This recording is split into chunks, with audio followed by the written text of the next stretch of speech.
you, Madam Chair and Ranking Member Joyce. Thank you for the opportunity to address the subcommittee, and particularly for your leadership on behalf of the Great Lakes. I know you and many others on the subcommittee have been tireless advocates for the Great Lakes Restoration Initiative. So while I know I will not be saying anything new today, please bear with me as I spend a bit of time explaining about why I believe this program is so important to Northeast Wisconsin, my home, and beyond.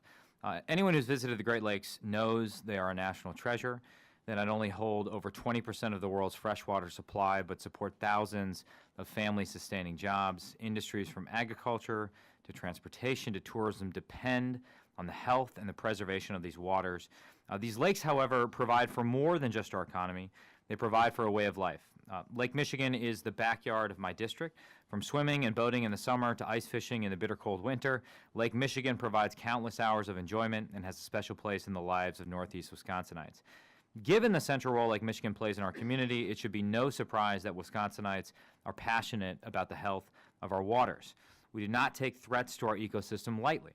We know all too well that when our agricultural runoff or chemicals contaminate the waters, they make our lakes susceptible to toxic algae outbreaks, which not only damage our ecosystem, but also our way of life.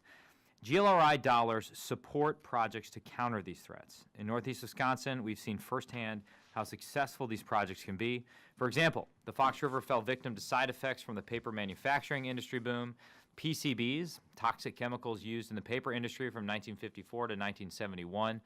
I think the ranking member was alive during that period. I'm sorry, Joyce. Devastated the river and the economies that it supported.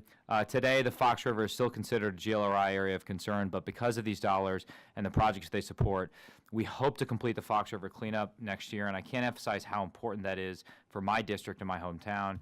This is a landmark achievement for Northeast Wisconsin, and it's just one of the many examples that highlight the significance of GLRI to our waters and our communities. And while we've made progress, we cannot reverse course. Eliminating or reducing funding for GLRI would undo years of this program's achievements and will create extreme uncertainty for the future health of our waters. At a time when we see new contaminants like PFAS threatening our rivers, streams, and lakes, the stakes are simply too high to abandon a program that helps safeguard our natural resources. What's reassuring to me is that even amidst calls for cuts to GLRI, there is bipartisan support for this important initiative. You both are at the leading edge of that, and I'm proud to work with you, to call you my colleagues, and all my other colleagues on both sides of the aisle to lead the way for continued support of GLRI funding. And as we look to the future, we simply must consider how we can build on our GLRI investments. And since GLRI funding has been flat at $300 million since 2014, this year I urge the subcommittee to include at least $300 million in FY 2020. And this is an important investment that my constituents and the health of our waters depend upon. And with that, I thank you for your time, and I appreciate your consideration. Thank you for all the hard work you do.